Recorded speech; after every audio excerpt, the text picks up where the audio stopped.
네, 오늘도 우리 주님의 은총과 평화가 저와 여러분 가운데 함께 하시기를 바랍니다. 어떤 목사님이 인터넷에 글을 쓰려고 이제 타이핑을 하는데요. 쓰려고 했던 것은 신실하신 하나님입니다. 근데 신실하신 하나님이라고 타이핑을 해놓고 딱 보니까 그 니은과 리을을 거꾸로 써놨다고 해요. 어떻게 됐을까요? 네, 실신하신 하나님으로 이렇게 써 놓았다고 합니다. 그것을 보면서 그냥 단순한 실수로 흘려보내기에는 뭔가 그 실신하신 하나님이라는 자기가 쳐놓은 그 실수의 그 타이핑을 보고 이게 뭔가 이 한국 교회와 성도들을 향한 뭔가 이게 예시적인 그러한 실수가 아닌가 이렇게 생각했다는 이야기를 들었습니다. 불과 몇 년 사이에 우리 한국 사회에서 이 교회의 위상은 참 기가 막힐 정도로 곤두박질 쳐왔습니다. 이미 저와 여러분들이 잘 아시는 것처럼 뭐 멀게도 아니고요. 그냥 우리 교단에서만 해도 대형 교회 담임 목사 대물림이 여전히 유지가 되고 있고 그것이 지금도 논쟁 중에 있지만 아직도 버젓이 그 일들이 벌어지고 있습니다. 또 얼마 전에는 또 우리 교단의 큰 교회가 그 내분으로 인해서 뭐 재정적인 투명성이나 비리나 이런 것들이 교회 안에 또 이 내분 심각한 내분으로 이어져서 이것이 심지어 뉴스나 미디어를 통해서 이렇게 뉴스거리가 되는 일이 있었습니다. 개신교의 문제를 지적하는 기사들이 하루가 멀다 하고 올라오고 있는 것을 바라보게 됩니다. 뭐 여러분도 마찬가지겠습니다만 그리스도의 정신으로 충만해야 될 교회가 그리고 특별히 목회자가 때로는 성도들이 돈과 권력과 자리와 명예의 노예로 전락해 가는 이런 현실이 참 못내 마음이 아픕니다. 신학적으로 문제가 있을지 모르겠으나 정말 이러한 추세로 이런 식으로 가다가는 정말 하나님이 우리 한국 교회와 또 타락한 목회자들과 또 성도들 어떤 삶과 신앙의 그 삶 따로 신앙 따로의 삶을 살아가는 이런 성도들의 모습을 바라보시면서 탄식하시다가 그만 실신하시는 것은 아닌지 모르겠다는 그런 생각이 저만의 어떤 과장된 생각일까요? 과연 이 땅의 교회는 다시 이 세상의 소금으로 빛으로서 소망으로서의 그 자리를 회복할 수 있을까? 또 이렇게 질문해 볼 수 있겠습니다. 주님께서는 우리 시대의 교회와 성도들에게 아직 소망을 두고 계시는 걸까? 이 질문에 섣부른 대답을 하기는 참 어렵습니다. 하지만 이번 주부터 저는 요한계시록에 나와 있는 그 등장하고 있는 7교회의 이야기를 통해서 교회를 사랑하시되 끝까지 사랑하시고 결코 포기하지 않으시는 우리 주님의 그 애달픈 사랑의 심정, 그 사랑의 마음, 그 마음이 담긴 이 메시지 앞에서 그 소망을 함께 찾고 구해보고자 합니다. 그래서 7교회의 이야기들을 풀어가면서 주제를 교회여 나의 사랑아라고 이렇게 정해보았습니다. 뭐 유행가 가사 같아서 여러분 죄송합니다만 이것은 어떤 인간적인 어떤 사랑의 고백이 아니라 우리 주님께서 교회를 향한 마음 그리고 이 땅을 살아가는 모든 성도들을 향한 우리 주님의 그 마음, 그 애달픈 사랑의 마음을 담아서 교회여 나의 사랑아라고 하는 주제로 정해보았습니다.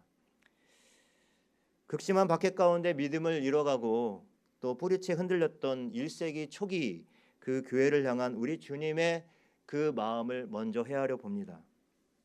그리고 아울러 그 1세기의 교회와는 좀 역사적인 맥락과 상황이 다르겠습니다만 바로 오늘 엄청난 세속주의 물결 속에서 진리가 훼손되어지고 그리고 돈과 명예와 권력 앞에서 맥없이 무너져 내리는 한국 교회와 목회자와 성도들을 향해서도 우리 주님께서 동일한 마음으로 바라고 계시리라는 그런 믿음으로 이 주제를 정했습니다.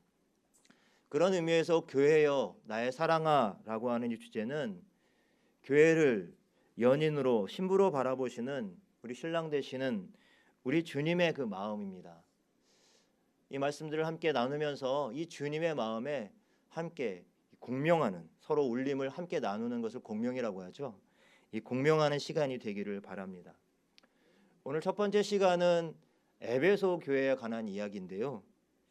오늘 본 말씀은 에베소 교회를 향한 주님의 계시를 사도 요한을 통해서 전하고 있습니다. 에베소 교회를 포함해서 이 요한계시록 초반 2장과 3장에는 7교회의 이야기가 나오고 있습니다. 또 7교회의 이야기를 사실은 감싸고 있는 이 요한계시록에 대한 사전적인 이해가 조금은 더 필요할 것 같습니다. 요한계시록을 쭉 강의할 건 아니지만 그러나 이 요한계시록의 7교회를 향한 그러한 예수 그리스도의 계시의 말씀이었다고 하는 것을 우리가 기억해 보면서 이 요한계시록을 어떻게 봐야 할까? 요한계시록에 대한 사전적인 이해가 필요하다는 것이죠. 우선 형식적으로 보면 예수님께서 사도 요한에게 보여주신 이 계시를 7교회에 보내는 편지글, 서신서의 형태로 되어 있습니다. 하지만 보통 바울 서신이나 여타 다른 서신과는 좀 다르게 요한계시록이 가지고 있는 아주 독특성이 있습니다. 이 독특성 때문에 성도들뿐만 아니라 목회자들도 이 요한계시록을 잘 다루지 않고 또 설교하기도 좀 꺼려지는 말씀이기도 합니다. 물론 앞서 7교회 이야기들은 우리가 많이 듣지만 그 이후에 나오는 요한계시록 이야기는 사실 좀 쉽지가 않습니다. 온갖 이해하기 힘든 상징들, 숫자가 난무하고요. 문학적인 장르로도 뭐 서신서라고 하지만 그 안에는 다양한 장르가 복잡하게 얽히고 설켜 있어서 좀처럼 쉽게 읽고 이해하기가 쉽지가 않습니다. 더욱이 여러분 요한계시록 그러면 먼저 떠올려지는 게 무엇입니까? 여러분 각자 뭐 여러 가지 숫자나 상징들이 떠올려지겠죠. 뭐 7 대접, 7 인, 7 나팔, 불과 유황, 그리고 심판, 666, 뭐 14만 4천, 뭐 이런 여러 가지 숫자들과 상징들이 굉장히 우리들 좀 어렵게 만드는 것입니다. 두렵기도 하고 또 어떤 심판의 내용들이 그 요한계시록에 많이 나오기 때문에 이렇게 좀 움츠러들게 하는 내용이기도 합니다. 그러나 우리가 두 가지 관점에서 요한계시록을 보아야 하는데요. 첫 번째는 이 요한계시록은 그저 숫자와 상징으로만 가득 차 있는 게 아니라 그 중심은 바로 예수 그리스도라고 하는 것입니다. 요한계시록 1장 1절은 예수 그리스도의 계시다라고 계시라라고 이렇게 말씀을 시작을 하고 있는데요. 여러분 이 말씀은 두 가지로 볼 수가 있습니다. 하나는 바로 말씀 그대로 예수님께서 직접 하신 말씀이다. 사도 요한에게 보여주시고 직접 하신 계시의 말씀이다라고 하는 그런 의미가 있는가 하면 예수 그리스도의 계시라고 하는 이 말씀 속에는 바로 예수 그리스도가 누구신지 다시 오실 예수 그리스도가 어떤 분이신지를 당시 교회 성도들에게 그렇게 밝혀 보여주고 있는 내용입니다. 다시 오실 예수 그리스도는 고난받는 종이나 아니면 그럼 너희를 구원할 구원자가 아니라 다시 오실 예수 그리스도는 왕의 왕이고 영광의 왕이고 이 세상을 심판할 심판자로 오신다는 거예요. 근데 이 말씀이 어떤 이들에게는 두려움으로 다가오겠지만 그러나 그리스도를 믿는 믿음의 사람들에게는 이것이 소망, 위로와 희망의 메시지가 된다는 것입니다. 또 한 가지 요한계시록을 읽을 때 우리가 염두에 둘 것은 역사적인 맥락입니다. 우리가 그냥 요한계시록의 숫자나 상징을 그대로 그냥 오늘의 우리의 시각에서 마음대로 자의적으로 해석하다 보게 되면 그것이 바로 이단과 이런 거짓된 가르침으로 빠질 수밖에 없는데요. 요한계시록이 쓰여졌던 그 시대의 어떠한 배경 속에서 이 말씀이 나왔는지를 잘 이해해야 합니다. 1세기 초대교회, 1세기 교회, 그리스도인들이 당면했던 역사적인 상황은 뭐 여러 가지가 있겠습니다만 대표적인 것이 로마 제국의 박해였습니다. 우리가 잘 아는 대박해 사건이 뭐 몇 가지가 있을 텐데요. 그중에 제일 많이 아는 게 네로 황제의 박해죠. AD 64년에 로마에 대화재가 일어났는데 이 네로 황제가 그 원망을 자기가 듣게 될 것 같으니까 그래서 이 로마 대화제의 주범 방화범을 그리스도인으로서 몰아가게 됨으로 말미암아 생긴 것이 바로 네로의 박해입니다. 많은 사람들이 이 박해로 인해서 순교당하고 죽어나갔죠. 그러나 이 네로 황제 때의 박해는 적어도 이 로마 안에서만 이루어졌다고 그래요. 그래서 이 로마를 벗어나면 그들은 살 길이 있었다고 합니다. 근데 중요한 것은 바로 요한계시록이 쓰여졌을 때 그 당시의 박해는 이 네로 황제의 박해가 훨씬 지나고 나서 그 다음에 도미티안이라고 하는 황제가 그 패권을 잡았을 때, 로마의 황제가 되었을 때 일어난 사건이 바로 이 도미티안 박해입니다. 이 도미티안은 AD 81년에 즉위를 했는데요. 처음에는 이렇게 정권을 장악을 하지 못했습니다. 그러다가 한 10년 정도가 지나서 로마의 원로원을 제압하고 절대적인 권력을 잡게 됩니다. 그러면서 한 가지 정책을 이렇게 시행하게 되는데, 이전부터 해오려고 했는데 그게 자꾸만 좌절되고 그랬어요. 뭐 그리스도인들의 반대도 있었고요. 근데 그 정책이 뭐냐면, 로마가 경제적으로 굉장히 어려워지니까 그리스 로마의 옛 신들을 복원하는 일을 하려고 합니다. 그래서 그 일들을 강력하게 추진해 나가면서 이 도미티안 황제는 거기다 하나 곁들여서 자기가 살아있는 신이다, 더 이상 황제가 아니라 살아있는 신이다, 그래서 백성들로 하여금 나를 신이라고 부르라고, 그래서 도미누스 에트 데우스라고 하는 라틴어로, 이게 영어로 보면 my lord, my god 이런 뜻인데요. 나의 하나님, 나의 주, 나의 하나님이란 뜻이에요. 우리가 이제 요한계시록에도 나오지만 우리 그리스도인들이 예수 그리스도를 나의 주, 나의 하나님 이렇게 고백을 했는데, 사실은 그 고백 이전에 로마의 황제가 이것을 백성들에게 요구했던 것이었습니다. 근데 이것을 그리스도인들이 거부하고, 우리의 주는 로마의 황제가 아니라 바로 우리 주 예수 그리스도가 나의 주, 나의 하나님이다 라고 고백했기 때문에 그 고백으로 인해서 심각한 박해를 받게 되는 거예요. 도미티안 황제는 내 살아생전에 교회와 그리스도인들을 씨를 말리겠다라고 공언을 했다 그래요. 그리고 도미티안 황제 때 이 박해는 네로 황제하고는 비교할 수 없을 정도로 전 제국적으로 소아시아에 있는 교회를 포함한 이 로마 제국에 있는 전 제국에 이 그리스도인들을 박해했다고 합니다. 그래서 배교가 늘어가고요. 그리고 옆에 있는 그리스도인 형제가 고발하는 일들이 일어나고 그러니까 교회가 어떻게 되겠어요? 교회가 막 무너져 내리고요. 또 이단과 사설들은 늘어가고요. 그러니까 교회가 심각한 위기 가운데 처하게 된 것이죠. 바로 이 도미티안 박해로 인해서 에베소 교회의 당시 지도자였던, 오늘 7교회의 첫 번째 교회인 에베소 교회의 지도자가 바로 사도 요한이었는데, 바로 이 사도 요한이 에베소에서 쫓겨나서 이 반모섬이라는 데 유배하게 됩니다. 거기서 이제 이 교회를 향해서 쓴 글이 바로 요한계시록인 것입니다. 당시 로마 제국의 이 박해, 도미티안 박해 때문에 그리스도인들은 이런 질문을 하게 됩니다. 주님은 정말 살아계신 것일까? 살아계시다면 왜 이렇게 참혹한 상황 가운데 우리를 구원하시지 않는 것이지? 하면서 온갖 회의와 갈등으로 고통을 받을 수밖에 없었습니다. 바로 그런 그들에게 우리 주님께서 계시의 말씀으로 주신 것이 바로 요한계시록입니다. 박해의 상황 가운데서도 그 어려움과 고난을 참고 인내하라는 말씀이었습니다. 다시 오실 나는 영광의 왕이고 이 세상의 심판자로 올 것이다. 그러므로 소망을 가지라고. 그리고 희망과 위로의 메시지를 이 계시록의 말씀을 통해서 주신 것입니다. 그러므로 요한계시록은 교회를 너무 사랑하셔서 환난과 박해 가운데 있는 성도들이 그 믿음을 지켜내고 그리고 바른 신앙의 삶을 살아가길 원하시는 우리 주님의 마음으로 함께 읽어 내려가야 하는 것이지요. 바로 그 마음으로 주님께서는 사도 요한을 통해서 소아시아의 7교회에 이 사랑의 메시지를, 정말 애달픈 사랑의 메시지를 보냈던 것입니다. 그들이 회복되어지기를. 그럼 왜 7교회인가? 라는 이런 질문도 있겠죠. 물론 7이 가지고 있는, 성경에서 갖고 있는 어떤 상징적인 의미가 있습니다. 뭐 완전수고요. 그다음에 어떤 분들은 7교회를 뭐 어떤 시대별로 이렇게 구별해서 해석하기도 하는데, 사실 그런 해석보다는 실질적으로 그냥 역사적인 관점에서 그 당시에 이 소아시아의 지도를 보면 바로 에베소부터 시작을 해서요. 그리고 서머나, 버가모, 그렇게 두아디라, 사데, 빌라델비아, 라오디게아, 이런 순서대로 이렇게 지역이 이렇게 되어 있어요. 그래서 편지를 에베소 교회가 받으면 그 편지가 이렇게 유통이 될 수 있도록 자연스럽게 순서대로 유통이 될 수 있는 그 구조가 바로 7교회의 순서입니다. 오늘 이제 첫 번째로 등장하는 교회가 바로 사도 요한이 목회를 하였던 그러한 에베소 교회입니다.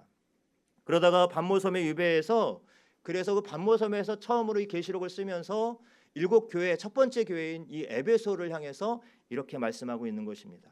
오늘 1절 말씀에 일곱 뼈를 붙잡고 일곱 금촛대 사이를 거니시는 이가 이르시되라고 했는데요. 자꾸 또 일곱이 나오니까 또 약간 긴장하게 되는데, 일곱 별, 일곱 금촛대, 이것은 바로 일곱 교회를 상징하는 그러한 의미입니다. 바로 그 사이를 거니신다는 표현은 바로 주님께서 이 교회들을 돌보신다, 바라보시고 함께 하신다고 하는 의미를 갖고 있는 것이죠. 그 거니시는 이가 바로 우리 주님이십니다. 주님께서 말씀을 하십니다. 자, 2절과 3절 말씀을 보면 바로 에베소 교회가 어떤 교회인지를 우리가 알 수가 있어요. 2절과 3절을 같이 한번 읽어볼까요? 같이 한번 읽어보겠습니다. 내가 내 행위와 수고와 내 인내를 알고 또 악한 자들을 용납하지 아니한 것과 자칭 사도라 하되 아닌 것을 시험하여 그의 거짓된 것을 내가 드러낸 것과 또 내가 참고 내 이름을 위하여 견디고 게으르지 아니한 것을 아노라. 아멘. 여러분, 첫 번째 교회인 이 에베소 교회, 이 교회가 어떤 교회인가요? 오늘 말씀대로 보면 참 훌륭한 교회예요. 타의 모범이 되는 교회예요. 뭐든 잘하는 교회입니다. 믿음의 행위도 문제가 없고 수고하고 인내하고 악한 자들을 결코 용납하지 않고, 이 자칭 사도라고 하는 거짓 선지자들이 교회에 몰래 들어왔을 때도 이들을 말씀으로 분별해서 쫓아냅니다. 6절에도 보면 니골라당의 행위를 미워하는도다. 나도 이것을 미워한다 그랬는데, 사실은 뭐 니골라당이 어떤지는 정확하게 우리가 알 수 없습니다만, 이 거짓된 가르침을 세우는, 사실 니골라는 일곱 스데반을 비롯한 사도행전 6장에 나오는 일곱 집사 중에 한 사람이었죠. 근데 이 사람이 어떤 당을 세워서 어떤 새로운 교리로 교회를 어지럽혔다고 하는 것이 역사적인 정황입니다. 그런 의미에서 거짓 교사들이 교회에 몰래 들어왔을 때도 그것을 말씀으로 잘 분별해서 쫓아냈다고 합니다. 그리고 참고 인내하고, 그리고 예수 그리스도의 이름을 위하여 견디고 게으르지 아니고 성실하게 성도들이 교회가 믿음의 삶을 살았다고 하는 거예요. 에베소 교회는 그야말로 당대 최고의 교회였습니다. 최고의 지도자들이 말씀의 훈련을 시킨 교회이기도 하죠. 여러분, 처음에 사도 바울이 전도 여행을 통해서 2년 3개월 동안 두란노 서원이라는 것이 에베소 교회에 있었죠. 그래서 그곳에서 말씀으로 훈련을 시켰습니다. 사도 바울 뒤에는 또 디모데라고 하는 또 걸출한 목회자가 이 에베소 교회를 목회합니다. 그리고 뒤를 이어서 사도 요한이 바로 에베소 교회를 목회를 한 거예요. 그러니 여러분, 이 지도자의 면면을 보더라도 이 에베소 교회가 얼마나 튼튼하고 그리고 말씀에 든든히 서 있는 교회였는지 알 수가 있겠죠. 아주 잘하는 교회였습니다. 자, 그런데 문제는 4절에서 그러나 너를 책망할 것이 있다라고 하면서 책망할 것을 한 가지를 이야기합니다. 그게 뭐죠, 여러분? 4절에 너희 처음 사랑을 버렸느니라. 너희 처음 사랑을 버렸다라고 말을 하고 있습니다. 여러분, 이 말씀은 4절에는 그냥 이렇게 우리 개역 성경에는 너희가 처음 사랑을 버렸다 이렇게 되어 있는데요. 사실 원래 원문은 굉장히 강조문으로 되어 있습니다. 내가 무엇을 잃어버렸는지 알긴 아니? 바로 처음 사랑이야. 어떻게 된 일이야? 도대체 무슨 일이야? 이런 느낌이에요. 이런 느낌으로 강조하면서 지금 말씀하고 있는 거예요. 에베소 교회는 진리를 분별하고 복음을 지켜내는 일에는 열심이었는지 모르지만 사랑을 잃어버린 냉랭한 어떤 비판의 공동체로 그렇게 변해가고 있었던 것입니다. 여러분, 우리도 뭐 교회뿐만 아니라 여러분들이 살아가는 삶의 모든 공동체나 관계들 속에서 우리는 이런 유형의 사람들을 가끔 만납니다. 모든 자기가 하는 말이 다 옳아요. 또 들어보면 틀린 말도 아니고요, 분명히 맞긴 맞아요. 그런데 들을 때 이게 감동이 별로 없어요. 그리고 너무 옳은 말, 너무 맞는 말을 하는데 그런데 질려요. 혹시 내가 그런 사람이 아닌지 생각을 해봅시다. 내가 그런 사람 아닐까?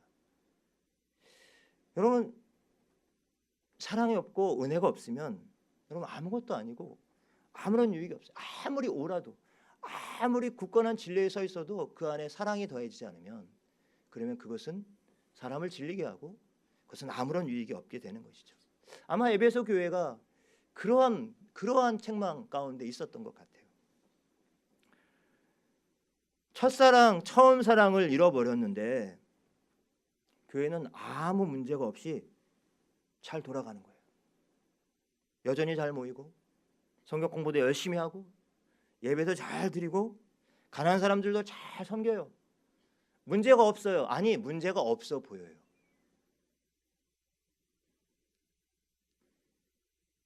첫사랑을 버렸는데도, 첫사랑을 놓쳐버렸는데도 아무 문제 없이 정상적으로 교회가 기능을 하고 있어요.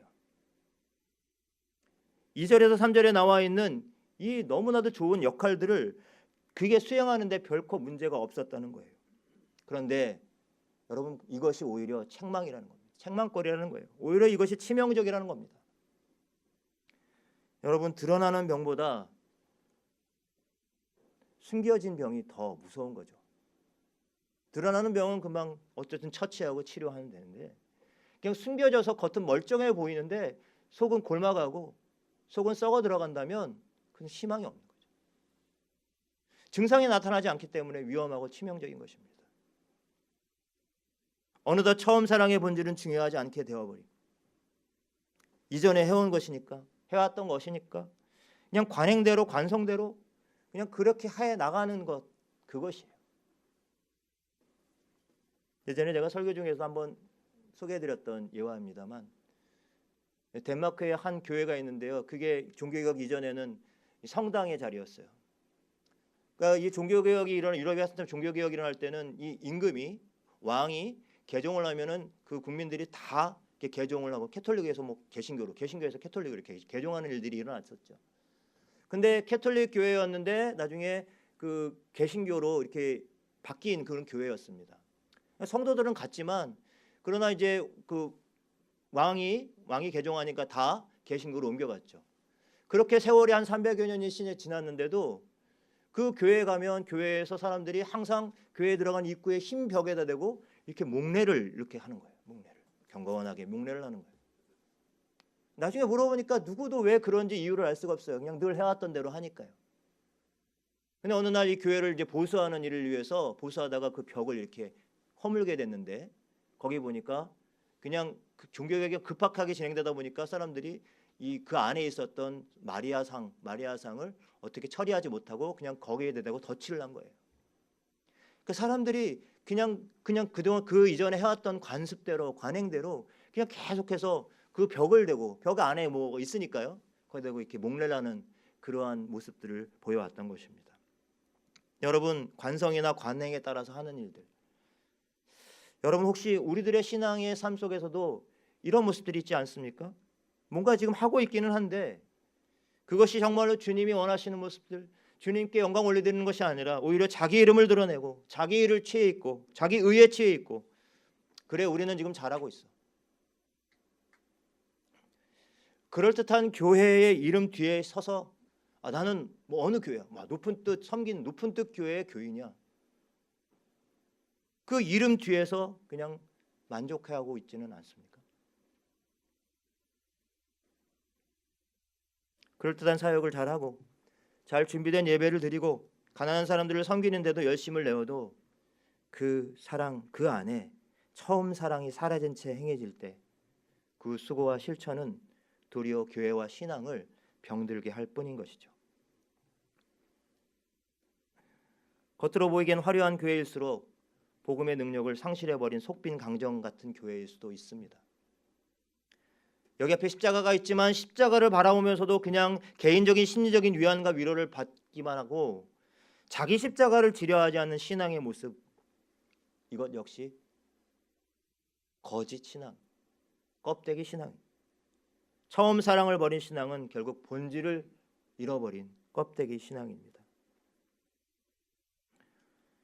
그런데 주님께서는 바로 이 에베소 교회의 치명적인 문제로 이 처음 사랑을 버렸다라고 말씀하시면서 이 처음 사랑을 잃어버린 것에 대한 처방을 5절 말씀에서 내리고 있습니다.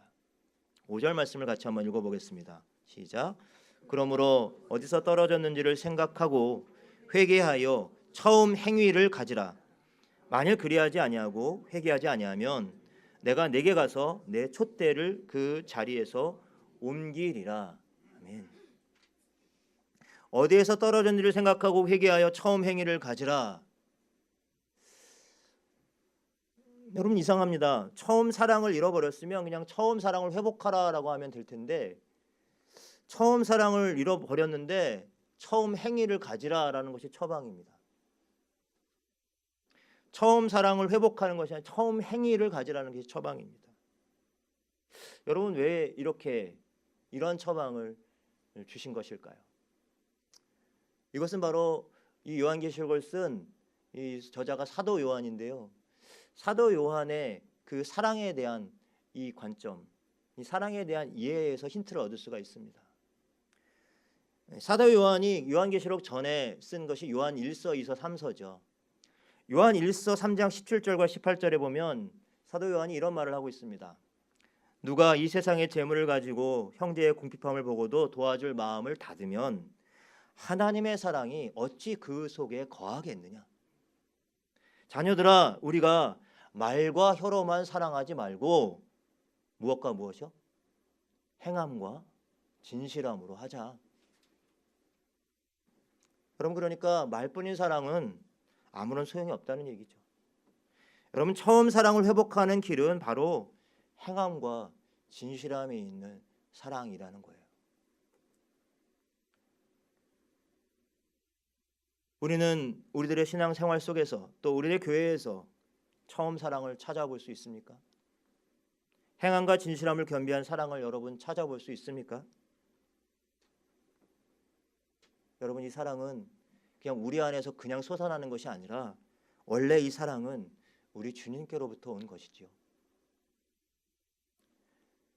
만약 그 사랑이 우리 안에서 사라졌거나 어디선가 놓쳤다면 우리 스스로를 점검해 보아야 할 것입니다. 무엇 때문에 어떻게 어디서 떨어졌는지 우리 스스로를 돌아보아야 할 것입니다. 때로는 우리의 삶이 너무 힘들고 어려워서 놓칠 수도 있죠. 때로는 아직도 해결되지 못한 어떤 죄의 문제들이 우리의 마음을 자꾸만 끄집어내려서 그래서 이 처음 사랑으로부터 멀어질 수도 있습니다. 때로는 우리 안에 아직도 쌓여있는 분노와 누군가를 향한 혈기 때문에 이 처음 사랑을 잃어버릴 수도 있어요. 쓸데없는 자존심과 고집이 원인이 될 수도 있습니다. 여러분 좀처럼 우리의 삶의 현장에서 정말 믿음이 작동하지 않는 그래서 불평과 불만이 쌓이게 되는 그 주요한 원인이 무엇일까? 그것은 바로 처음 사랑을 잃어버리고 살아가기 때문인 줄로 믿습니다.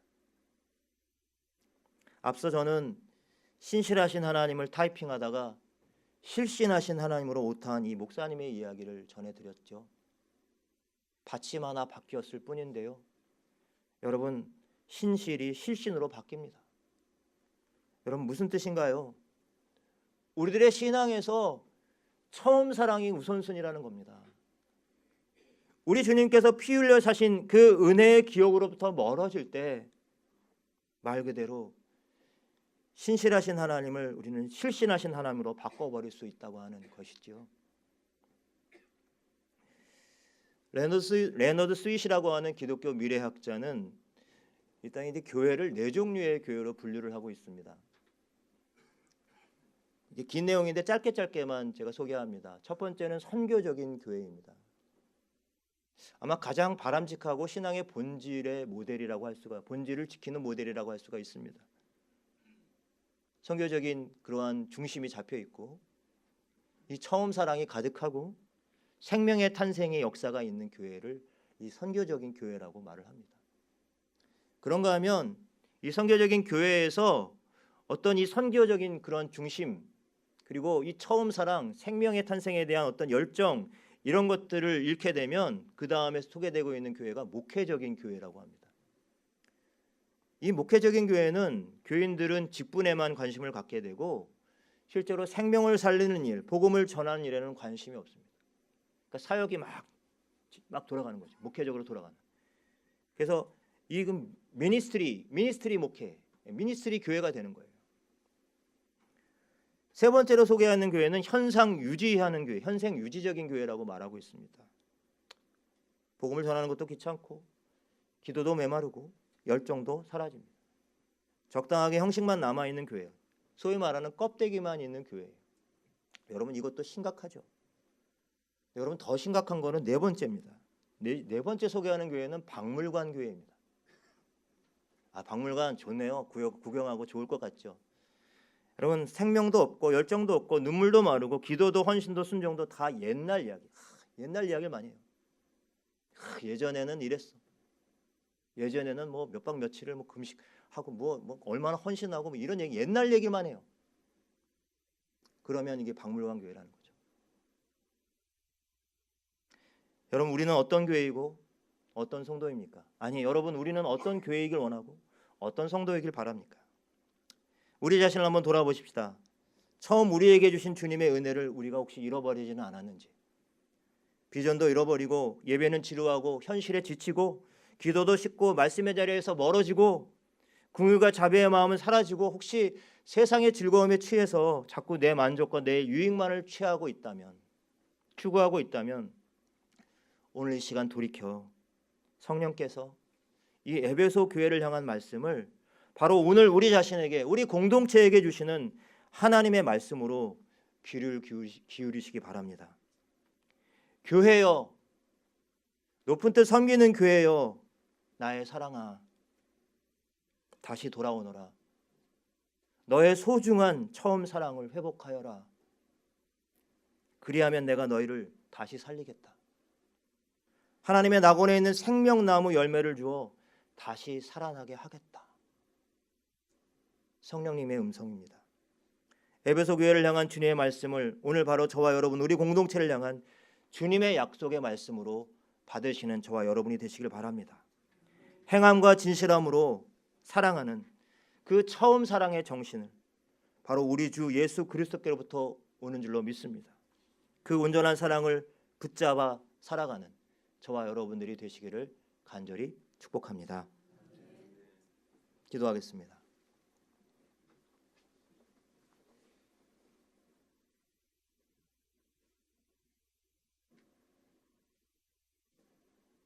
하나님,